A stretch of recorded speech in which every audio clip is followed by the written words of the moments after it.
بسم اللہ الرحمن الرحیم۔ محترم سامعین، السلام علیکم۔ قاتلان امام حسین علیہ السلام سے انتقام۔ جب مختار ثقفی نے قیام کیا تو امام حسین علیہ السلام کے قاتلوں کو چن چن کر قتل کیا۔ ان میں ایک قاتل ابن زیاد تھا۔ شیخ طوسی رحمۃ اللہ علیہ رقم تراز ہیں کہ مختار ثقفی نے 16 ربیع الثانی 66 ہجری کو بدھ کی رات خروج کیا تھا اور اس نے لوگوں سے کتاب اللہ، سنت رسول اور خون حسین کے انتقام اور کمزور طبقات کے دفاع کی شرائط پر بیعت لی تھی۔ امیر مختار نے ابن زبیر کے نامزد گورنر عبداللہ بن مطیع کو کوفے سے نکال دیا اور ماہ محرم 67 ہجری تک وہ کوفے کا نظام درست کرتے رہے۔ پھر انہوں نے ابن زیاد کے مقابلے کے لیے لشکر تشکیل دیا۔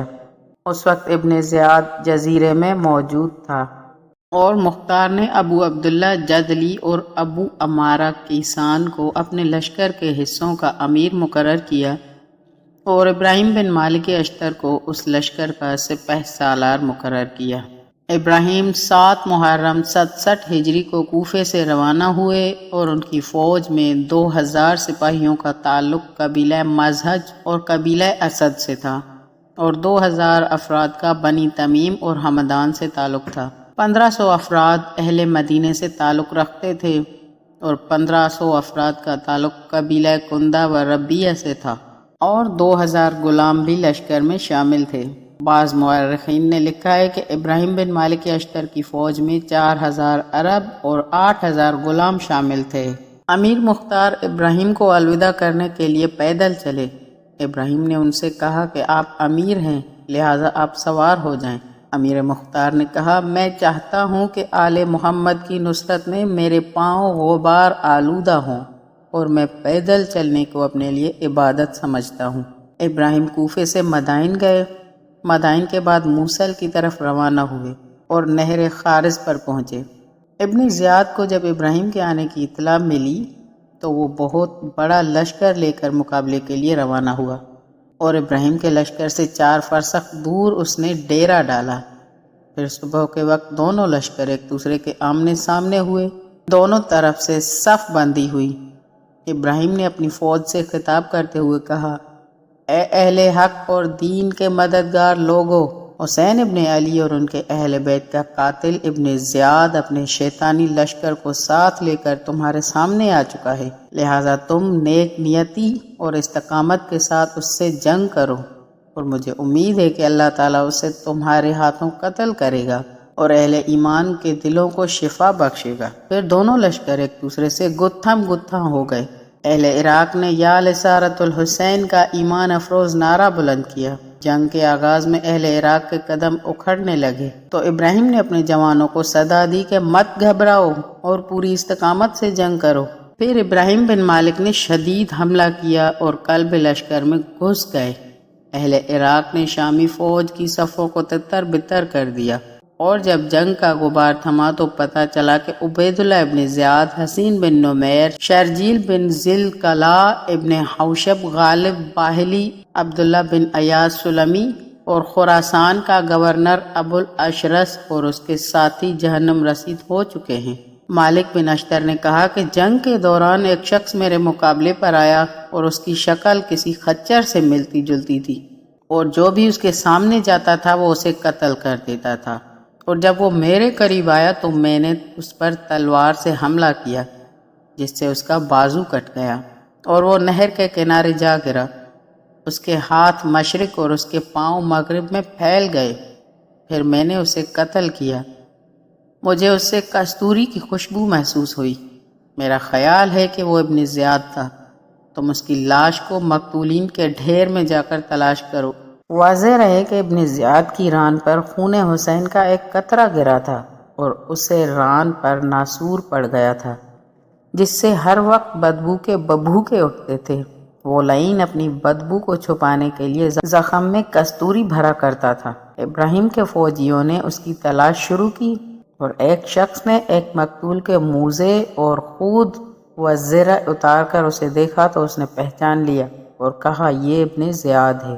چنانچہ اس کا سر اس کے تن سے جدا کر دیا گیا اور اس کے نجس بدن کو آگ میں جلا دیا گیا۔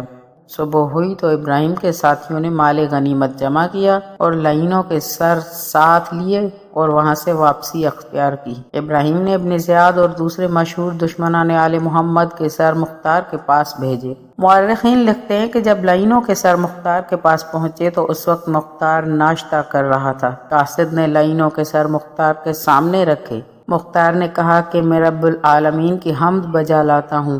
جب امام حسین علیہ السلام کا سر ابن زیاد کے سامنے پیش کیا گیا تھا تو وہ بھی اس وقت ناشتہ کر رہا تھا، اور آج میں بھی ناشتہ کر رہا ہوں اور ابن زیاد کا سر میرے سامنے پیش کیا گیا ہے۔ اتنے میں ایک سفید رنگ کا سانپ نمودار ہوا جو لعینوں کے سروں کے درمیان سے گزرتا ہوا ابن زیاد کے سر کے پاس آیا، اس کے ناک میں داخل ہوا اور کان سے نکل آیا۔ جب امیر مختار ناشتے سے فارغ ہوئے تو انہوں نے اپنے جوتوں سمیت اس کے سر کو رگیدا، پھر انہوں نے جوتا اتار کر اپنے غلام کو دیا اور کہا کہ اسے دھو لاؤ کیونکہ یہ ایک نجس کافر کے منہ سے مس ہوا ہے۔ امیر مختار نے ان ملعونوں کے سر عبد الرحمن بن ابی عمیر ثقافی، عبداللہ بن شداد چشمی اور صائب بن مالک اشعری کے ہاتھوں مکے روانہ کیے، کیونکہ اس وقت محمد بن حنفیہ اور امام زین العابدین علیہ السلام مکے میں تھے، اور ان سروں کے ساتھ امیر مختار نے ایک خط بھی روانہ کیا جس میں انہوں نے لکھا: اما بعد، میں نے آپ کے انصار اور شیعوں کو آپ کے دشمنوں کی طرف روانہ کیا تاکہ ان سے آپ کے مظلوم شہید بھائی کا بدلہ لیا جا سکے۔ آپ کے پیروکار پورے جوش و جذبے سے روانہ ہوئے اور نصیبین کے قریب دشمن سے جنگ کی۔ رب العالمین نے آپ کے دشمنوں کو قتل کیا۔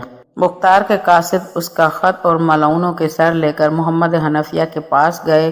محمد بن حنفیہ نے ابن زیاد لعین کا سر امام زین العابدین علیہ السلام کے پاس روانہ کیا، اور جب ملعون کا سر امام کے پاس پہنچا تو اس وقت آپ ناشتہ کرنے میں مصروف تھے۔ امام زین العابدین علیہ السلام نے فرمایا: جب مجھے ابن زیاد کے سامنے پیش کیا گیا تو وہ ناشتہ کر رہا تھا اور میرے والد کا سر اس کے سامنے رکھا تھا۔